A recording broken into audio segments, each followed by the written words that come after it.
Not sure how to cut up your pattern paper to make cards?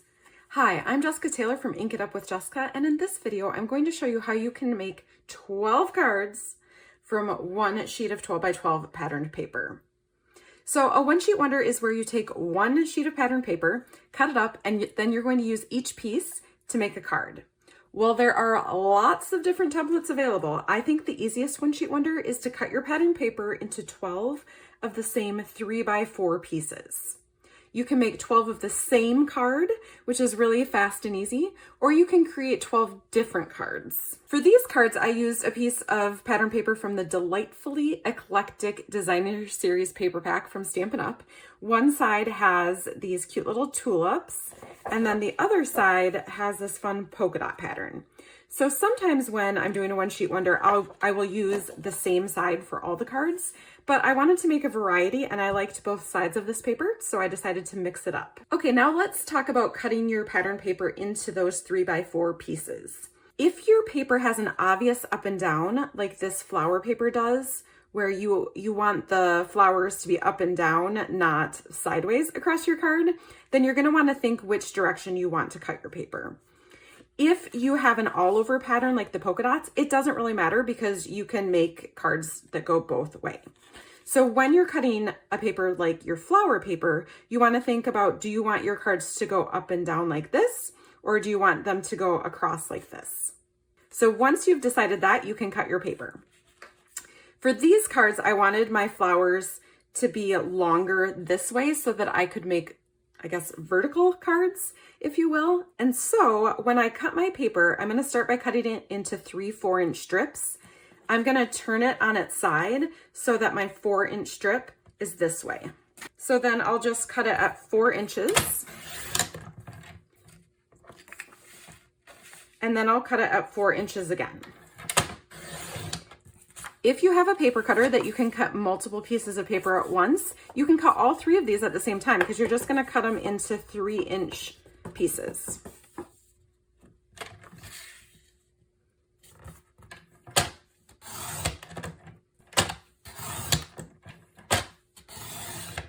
And just like that, you've got 12 3 by 4-inch pieces that you can use to make cards with. I like to tape each of my pattern paper pieces to a 3 1/4 by 4 1/4 mat. And for this set of cards, I use Night of Navy. You can get 6 mats out of one 8 1/2 by 11 sheet of cardstock. And so I like to make the most of my cardstock. So I just cut up 2 sheets of cardstock. And if you go along the 11-inch side, you're going to cut it at 3 1/4 inches 3 times. And then you'll have an extra strip to use for something else. And then these pieces, you'll just turn and cut up 4 1/4 inches. And so you'll get 6 of these mats that will perfectly fit behind your pattern paper from each sheet of cardstock. For the card bases for my cards, I used 3 different colors. These top cards are all Bubble Bath, which is a new Stampin' Up color. These 3, the card bases are Fresh Freesia. And then these 4, the card bases are Crushed Curry. All of my card bases for these cards are cardstock that was cut at 5 1/2 by 8 1/2, and then I scored it at 4 1/4 inches. If you purchase designer series paper from Stampin' Up, on the back of each pack, it lists all of the coordinating colors. So this is where I always start when I'm picking the colors for my card bases, for my ink, and for the mats behind my pretty paper pieces. I'll often take my pattern paper and hold the different colors of cardstock up to it so that I can decide which colors I want to use. Once you've kind of got your bases together, that's when you're going to add your greetings and any embellishments you'd like. Here's a quick tip. When I am making my cards, I will often lay out all the pieces first before I glue anything down. I want to tell you a little bit about all of these cards. And the first thing is the stamp sets that I used. So I used 3 stamp sets for these cards. The first one is called Circle Sayings. This is my favorite new stamp set from Stampin' Up because I got to help design it. And you'll see my name right along the edge here. So this, you can mix and match the pieces. For these cards, I used the Happy Birthday stamp. So here, with flowers from a different set on here. Also the Celebrate, and then the Happy Birthday in the middle. And then finally, this sun and wave here is from the Circle Saying stamp set.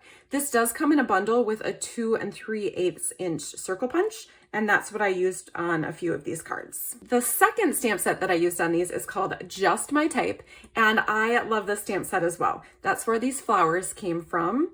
And also on the insides of these cards, and here I used this Hope Your Day is Filled with Sunshine and Rainbows, but I just cut off the end rainbows on this card to highlight the sun that was on the front of the card. I love this card.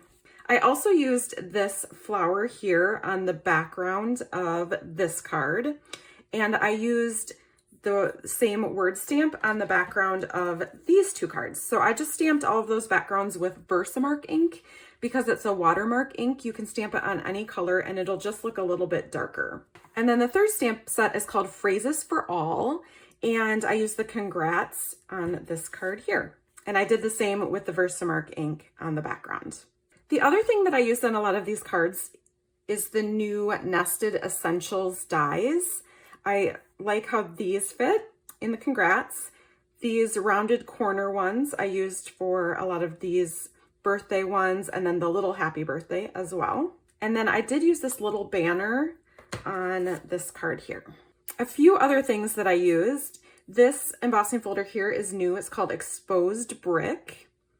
And for this one, I did do a 4" by 5 1/4 inch piece of cardstock on top of my card base. And then for the edge, I just ran my bone folder across here a couple times to it kind of separates the layers and gives it a nice rugged edge look, and then added some ribbon. You can see you can also put these 3x4 pieces on an angle on your cards. This is a really basic one that has the time-worn type embossing folder in the background, and I did do the whole card front. This one I stamped these flowers on the background with Versamark ink just to create a background, and then my main piece is up on Stampin' Dimensionals to give it a little pop, and I added a little rhinestone. I love how you can color these flowers in or not. You can just leave them in a solid color. And then this background is, I call it a crosshatch. This is from the Basics 3D embossing folder pack. Like I said, for these two cards here, I did stamp the background in Versamark ink, colored in one set of flowers, didn't color in the other. You can do whichever way you prefer. And then this is just a little shimmer paper. Again, I just love this card. And I did not do anything on the inside of this because I'm not sure what I would send this for yet. I could send it for a birthday card. I could send it as thinking of you. It's kind of an all occasion type card. And so I wanted to leave lots of room so that I could write a nice personal message inside. I did add just a little bit of crushed curry with a blender pen and ink inside of a few of the flowers and added some Wink of Stella to give them a little shimmer. This would make a nice graduation card. It says you're all kinds of amazing. And then finally another birthday card that I left empty on the inside. I do like to write a long personal note sometimes. Sometimes I'll even add a white piece on the top so I can really write a long message.